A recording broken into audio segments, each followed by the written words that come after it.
बृहस्पतिवार व्रत कथा। व्रत का महत्व।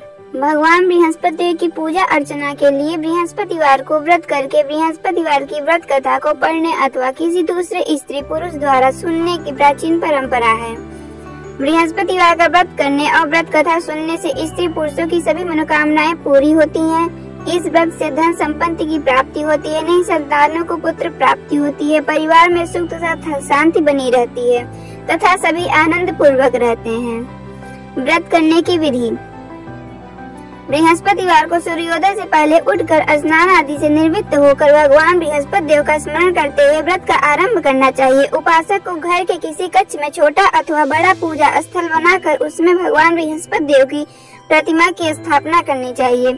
घर के समीप किसी मंदिर में जाकर भी भगवान बृहस्पति देव की पूजा की जा सकती है। भगवान बृहस्पति देव पीले रंग के पुष्प और पूजन की पीले रंग की सामग्री को विशेष रूप से पसंद करते हैं, इसलिए स्नान के बाद पीले रंग के वस्त्र धारण करने का विशेष महत्व बताया गया है। पीले रंग के पुष्प, केले और पीले चंदन से भगवान बृहस्पति देव का पूजा का विधान है। बृहस्पतिवार के व्रत में उपासक को पूरे दिन में एक ही समय भोजन करना चाहिए। भोजन में चने की दाल और बेसन और दूसरे पीले रंग के खाद्य पदार्थों का ही सेवन करना चाहिए।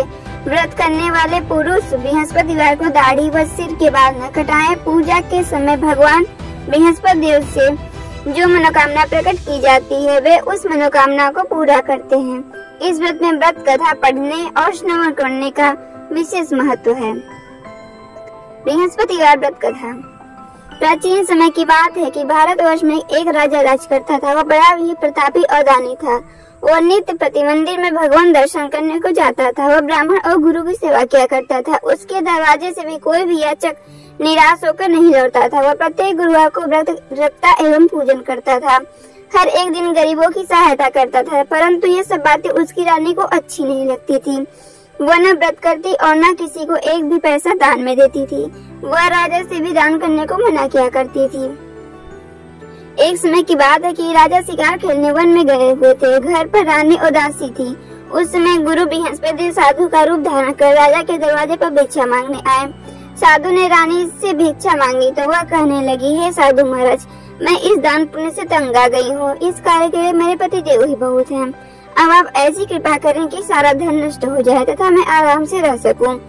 साधु रूपी बृहस्पति देव ने कहा, हे देवी, तुम बड़ी विचित्र हो। संतान और धन से कोई दुखी नहीं होता, इसको सभी चाहते हैं। पापी भी पुत्र और धन की इच्छा करता है। अगर आपके पास धन अधिक हो तो भूखे मनुष्यों को भोजन कराओ, प्याऊ लगाओ, ब्राह्मणों को दान दो, धर्मशाला बनवाओ, कुआं, तालाब, बावली आदि का निर्माण कराओ तथा निर्धन की कुंवारी कन्याओं का विवाह कराओ। साथ ही यज्ञादि कर्म करो। इस प्रकार के कर्मों से आपका कुल और आपका नाम परलोक में सार्थक होगा एवं स्वर्ग की प्राप्ति होगी। परंतु रानी पर साधु की इन सब बातों का से खुश न हुई। उसने कहा कि हे साधु महाराज, मुझे ऐसे धन की आवश्यकता नहीं है जिससे मैं और अन्य लोगों को दान दूं तथा जिसके रखने, उठाने और संभालने में मेरा सारा समय ही बर्बाद हो जावे। साधु ने कहा, हे देवी, यदि तुम्हारी ऐसी इच्छा है तो मैं तुम्हें वैसा उपाय बताता हूँ, तुम वैसा ही करना। बृहस्पतिवार के दिन घर को गोबर से लीप कर अपने केसों को पीली मिट्टी से धोना। केसों को धोते समय स्नान करना। राजा से कहना वह हजामत करवावे। भोजन में मांस, मीठा खाना, कपड़ा धोबी के हाथ धुलने डालना। इस प्रकार सात बृहस्पतिवार करने से तुम्हारा सब धन नष्ट हो जाएगा। ऐसा कहकर साधु महाराज रूपी बृहस्पति अंतर ध्यान हो गए। रानी ने साधु के कहने के अनुसार वैसा ही किया। 3 बृहस्पतिवार ही बीते थे कि उसका समस्त धन नष्ट हो गया। भोजन के लिए दोनों परिवार तरसने लगे तथा संसारी भोगों के अभाव से दुखी रहने लगे। तब राजा ने रानी से कहा कि हे रानी, तुम यहाँ पर रहो, मैं दूसरे देश को जाता हूँ, क्योंकि यहाँ पर सब मनुष्य मुझे जानते हैं, इसलिए कोई कार्य भी नहीं कर सकता। अब मैं परदेश जा रहा हूँ, वहाँ कोई काम धंधा करूँगा, शायद हमारे भाग्य बदल जाए। ऐसा कहकर राजा परदेश चला गया। वहाँ जंगल से लकड़ी काट कर लाता और शहर में बेचता। इस तरह जीवन व्यतीत करने लगा। इधर राजा के बिना रानी उदासी दुखी रहने लगी। किसी दिन भोजन मिलता और किसी दिन जल पीकर ही रह जाती। एक समय रानी उदासी को 7 दिन बिना भोजन के व्यतीत करना पड़ा तो रानी ने अपनी दासी से कहा कि ये दासी यहाँ पास के नगर में मेरी बहन रहती है, वह बड़ी धनवान है, तो उसके पास जा, वहाँ से 5 भेजे मांग ला।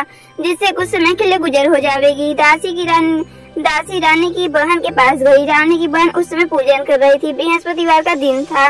दासी ने रानी की बहन से कहा, हे रानी, मुझे तुम्हारी बहन ने भेजा है, मुझे 5 सिर भेजा दे दो। रानी ने यह बात सुन अनेक बार कहा, परंतु रानी की बहन ने कोई उत्तर नहीं दिया, क्योंकि वह उस समय बृहस्पतिवार की कथा सुन रही थी। जब दासी को रानी की बहन से कोई उत्तर नहीं मिला तो वह बहुत ही दुखी हुई। उसे क्रोध भी आया और लौटकर रानी के पास आकर बोली, हे रानी, तुम्हारी बहन तो बड़ी घमंडी है, वह छोटे लोगों से बात भी नहीं करती। मैंने उनसे आपका संदेश कहा तो उन्होंने कुछ उत्तर नहीं दिया। मैं वापस चली आई। रानी बोली कि हे दासी, इसमें उनका कोई दोष नहीं है। जब बुरे दिन आते हैं तो कोई सहारा नहीं देता। अच्छे बुरा का पता विपत्ति में ही लगता है। जो ईश्वर की इच्छा होगी वही होगा। यह सब हमारे भाग्य का दोष है। उधर उस रानी की बहन ने सोचा कि मेरी बहन की दासी आई थी, परंतु मैं उससे नहीं बोली, इसलिए वह बहुत दुखी हुई होगी। अतः कथा को सुन और विष्णु भगवान का पूजन समाप्त कर वह अपने बहन के घर चल दी और कहने लगी, हे बहन, मैं बृहस्पतिवार की व्रत कथा कर रही थी। जब तुम्हारी दासी गई तो कथा आधी हुई थी, इसलिए मैं न बोल सकी। तो वह दासी क्यों गई थी? रानी बोली कि हे बहन, मेरे घर अनाज नहीं था। वैसे तुमसे कोई बात छिपी नहीं है, इस कारण मैंने दासी को तुम्हारे पास 5 सिर बेजर के लिए भेजा था। रानी की बहन बोली, बहन देखो, बृहस्पति भगवान सभी की मनोकामना पूर्ण करते हैं। देखो, शायद तुम्हारे घर में अनाज रखा हो। यह सुनकर दासी अंदर गई और उसे एक घड़ा बेजर का भरा मिल गया। उसे बड़ी हैरानी हुई, क्योंकि उसने एक एक बर्तन देख लिया था। उसने आकर रानी से बताया। दासी अपनी रानी से कहने लगी, हे रानी, देखो, वैसे हमको जब अन्न नहीं मिलता हम रोजी व्रत करते हैं। अगर इनसे व्रत की विधि पूछ ली जावे तो उसे हम भी किया करेंगे। दासी के कहने पर रानी ने अपनी बहन से बृहस्पतिवार के व्रत के बारे में पूछा। उसने बहन ने बताया, हे रानी बहन, बृहस्पतिवार को सूर्योदय से पूर्व स्नान करके बृहस्पतिवार का व्रत करना चाहिए, लेकिन उस दिन सिर को नहीं धोना चाहिए। बृहस्पतिवार के व्रत में चने की दाल और मुनक्का से विष्णु भगवान के केले के वृक्ष में जड़ की पूजा करनी चाहिए तथा दीपक जलावें। उस दिन एक ही समय भोजन करें। भोजन पीले खाद्य पदार्थ का ही करें तथा कथा सुने। इस प्रकार करने से गुरु भगवान प्रसन्न होते हैं, अन्न पुत्र धन देते हैं, मनोकामना पूर्ण करते हैं। व्रत और पूजन की विधि बताकर रानी की बहन अपने घर लौट आई। रानी और दासी दोनों ने निश्चय किया कि बृहस्पति देव का भगवान का पूजन जरूर करेंगे। 7वें दिन जब बृहस्पतिवार आया तो उन्होंने व्रत का गौशाला में जाकर चना गुड़ बीन लाई तथा उसकी दाल से केले के जड़ तथा विष्णु भगवान का पूजन किया। अब भोजन पीला कहाँ से आवे?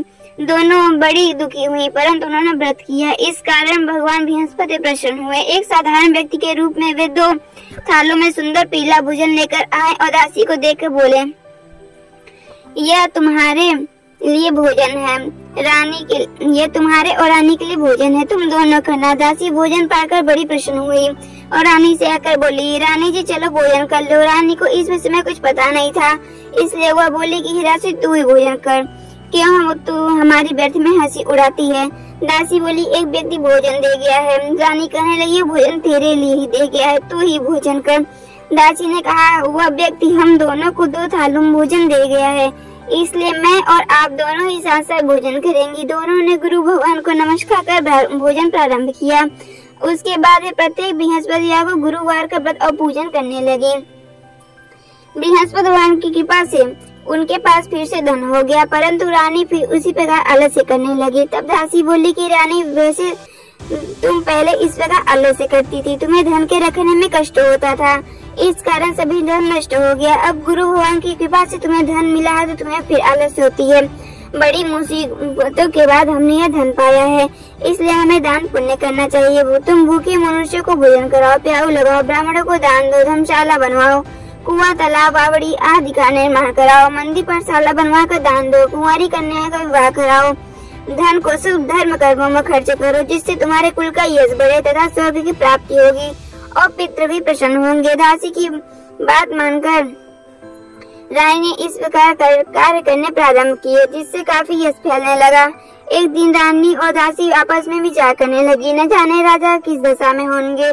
उनकी कोई खोज खबर भी नहीं है। गुरु भगवान से उन्होंने प्रार्थना की। भगवान ने रात्रि में राजा को स्वप्न कहा कि हे राजन, उठ, तेरी रानी तुझको याद करती है, अब अपने देश को लौट जा। राजा प्रातःकाल उठा, जंगल से लकड़ियां काट कर लाने के लिए जंगल की ओर चल पड़ा। जंगल से गुजरते हुए सोचने लगा, रानी की गलती से उसे कितना कुछ सहना पड़ा। राजपाट छोड़कर उसे जंगल में आकर रहना पड़ा। जंगल से लकड़ियां काटकर उन्हें में बेचकर गुजारा करना पड़ा।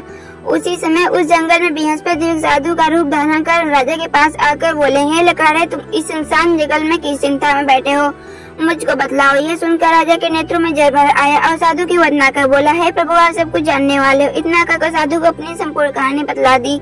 महात्मा दयालु होते हैं। वे राजा से बोले, रहे राजा, तुम्हारी स्त्री ने गुरु भगवान को अपराध किया था, जिस कारण तुम्हारी दशा हुई। अब तुम किसी तरह की चिंता मत करो, भगवान तुम्हें पहले से अधिक धन देंगे। देखो, तुम्हारी पत्नी ने बृहस्पति का व्रत करना प्रारंभ कर दिया है और तुम मेरा कहा मानकर बृहस्पति का व्रत करके चने की दाल और गुड़ को जल की लोटे में डालकर केले का पूजन करो। फिर कथा को और सुनो, भगवान तेरी समय 9 कामनाओं को पूर्ण करेगा।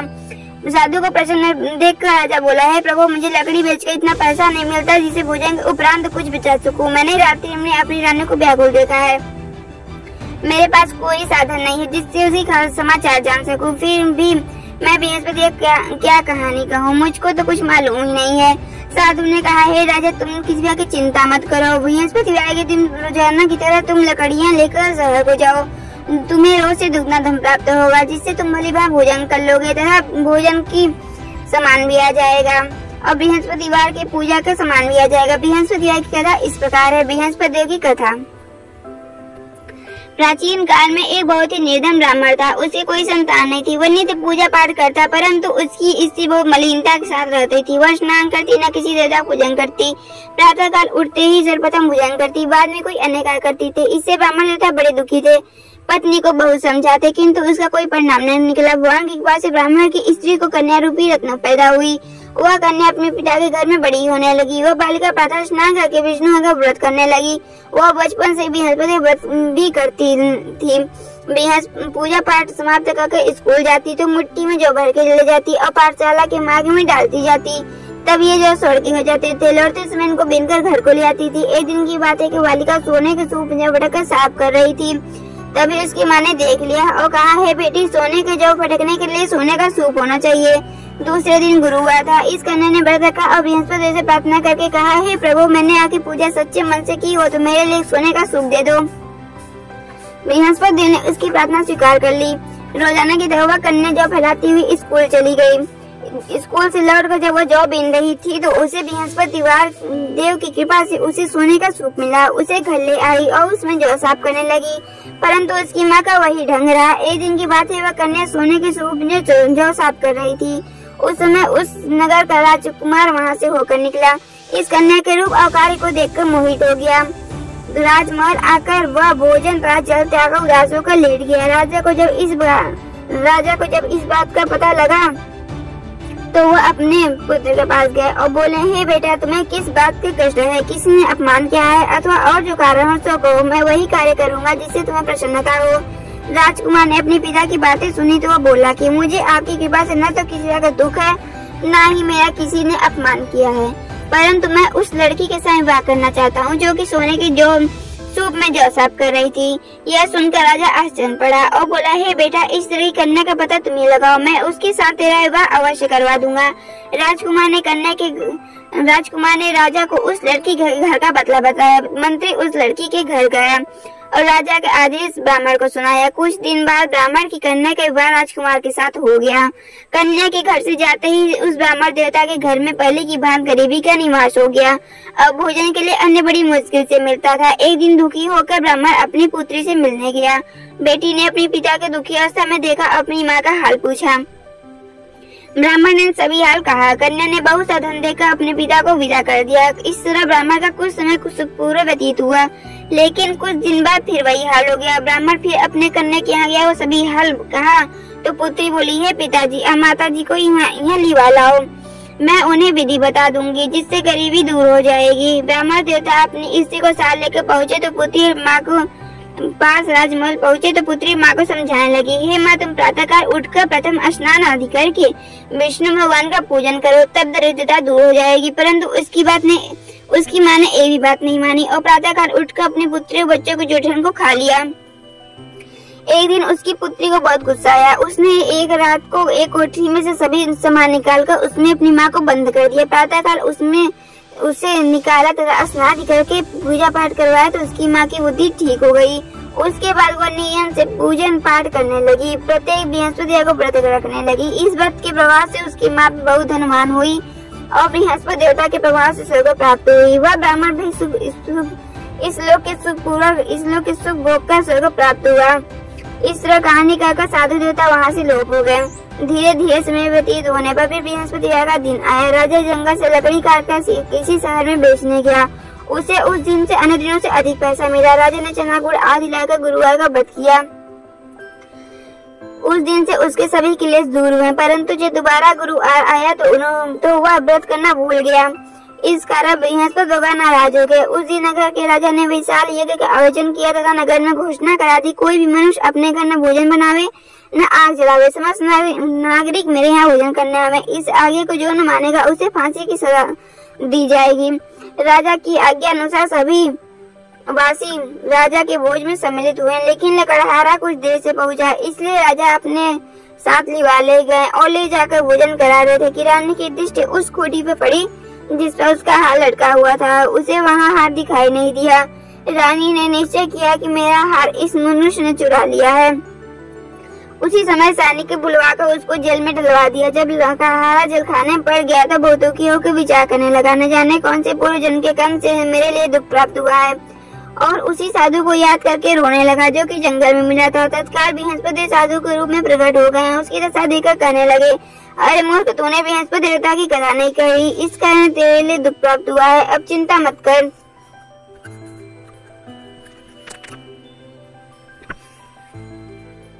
भगवान तुम्हें पहले से अधिक संपत्ति देंगे।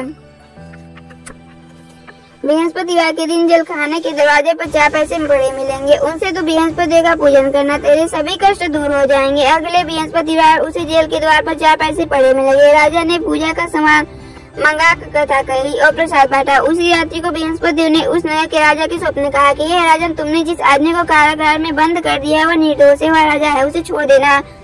रानी कहा, उसी खूंटी पर लटका हुआ है, तू ऐसा नहीं करेगा मैं तेरे राज को नष्ट कर दूंगा। राजा प्रातःकाल उठा और खूंटी बाहर देख लकड़हारे से को बुलाकर क्षमा मांगी। तरह राजा की एक सुंदर वस्त्र आभूषण देकर उसे विदा कर दिया।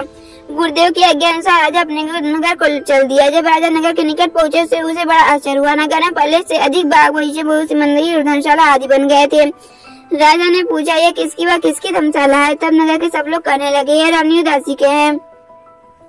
तो राजा को आश्चर्य हुआ और गुस्सा भी आया। जब रानी ने यह खबर सुनी कि राजा आ रहे हैं तो उसने अपनी दासी से कहा, है दासी, देख राजा हमको कितनी बुरी हालत में छोड़ गए थे, वह हमारी ऐसी हालत देखकर कहीं लौट न जाएं, इसलिए तू दरवाजे पे खड़ी हो जा। रानी की आज्ञा अनुसार दासी दरवाजे पे खड़ी हो गई। जब राजा आया तो उन्हें अपने साथ लिवा लाई तथा महल में। तब राजा ने क्रोध करके अपनी तलवार निकाली और पूछने लगा, यह बताइए धन तुम्हें कैसे प्राप्त हुआ है? रानी ने बताया, हमें यह धन बृहस्पति के व्रत के प्रभाव से प्राप्त हुआ है।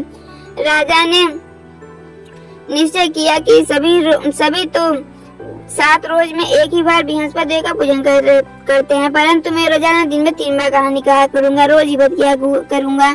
अब वर्ष में राजा के दुपट्टे में चने की दाल बंधी रहती, दिन में 3 बार कहानी कहता है। एक रोज राजा ने विचार किया, चलो अपनी बहन को हुआए।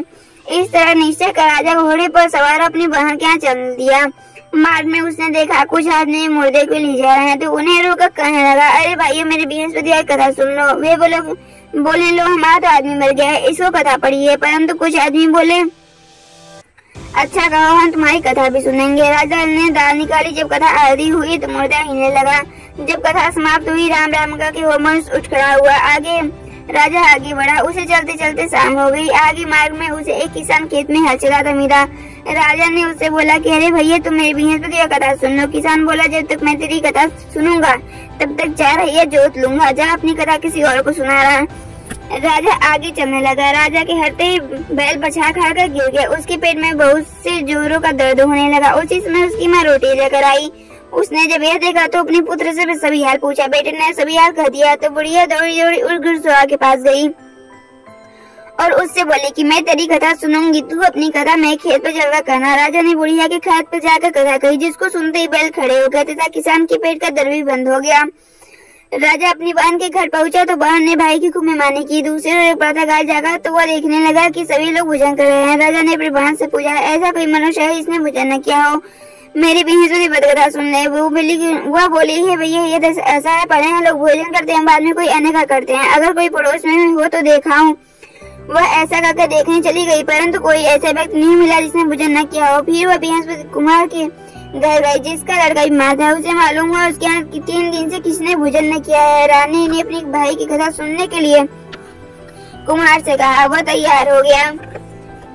राजा ने जाकर बृहस्पति की कथा कही, जिसको सुनकर उसका लड़का ठीक हो गया। अब तो राजा की प्रशंसा होने लगी। एक दिन राजा ने अपनी बहन से कहा, हे बहन, मैं अपने घर को जाऊंगा, तुम भी तैयार हो जाओ। राजा की बहन ने अपनी सास से कहा। सास बोली, यहाँ चली जाए, परंतु लड़कों को मत लेके जाना, क्योंकि तेरी भाई को कोई औलाद नहीं होती। बहन ने अपने भैया से कहा, हे भैया, मैं तो चलूंगी, पर कोई बालक नहीं चलेगा। राजा बोला, जब कोई बालक नहीं चलेगा, तुम नहीं चल के क्या करोगी? बड़ी दुखी मन से राजा अपने घर लौट आया। राजा ने अपनी रानी से कहा, हम निसंतान हैं, इसलिए कोई हमारे घर आना नहीं पसंद करता। इतना कहकर वह बिना भोजन आदि किए सैया पर लेट गया। रानी बोली, हे प्रभु, बृहस्पति ने हमें सब कुछ दिया है, वे हमें संतान भी अवश्य देंगे। उसी रात बृहस्पति ने राजा के सपने कहा कि हे राजन, तुम और सभी से उसको त्याग दे, तेरी रानी गर्भवती है। राजा को यह जानकर बड़ी खुशी हुई। जब 9वें महीने में उसके गर्भ से सुंदर पुत्र पैदा हुआ, तब राजा ने अपनी बहन से कहा तो वह बहुत ही खुशी हुई तथा बधाई लेकर अपने भाई के यहाँ आई। राजा की बहन तभी रानी ने कहा, घोड़ा चढ़ को तो नहीं आई, गधा चढ़ी आई। राजा की बहन बोली, भाभी, मैं इस प्रकार न करती तुम्हें औलाद कैसे मिलती? बृहस्पति ऐसे ही है, जैसे जिनकी मनोकामनाएं सभी को पूर्ण करते हैं। भगवान बृहस्पति सभी की मनोकामनाएं पूर्ण करते हैं। जो सद्भावना पूर्वक बृहस्पति का व्रत करता है, उनकी कथा सुनता है और दूसरों को सुनाता है, बृहस्पति उसकी सभी मनोकामनाएं पूर्ण करते हैं। बृहस्पति उनकी सदैव रक्षा करते हैं। जो संसार में सद्भावना व सच्चे हृदय से बृहस्पति का पूजन करते हैं, उनकी सभी मनोकामनाएं उसी प्रकार पूर्ण होती है। जैसे रानी और राजा ने उनकी कथा का गुणगान किया, तो उनकी सारी इच्छाएं बृहस्पति ने पूर्ण की थी। इसलिए मनुष्य को हृदय से उनका मनन करते हुए जयकारा बोलना चाहिए। बोलो बृहस्पति देव की जय, बृहस्पति वार की जय, बृहस्पति भगवान की जय, विष्णु भगवान की जय। इति बृहस्पति वार व्रत कथा।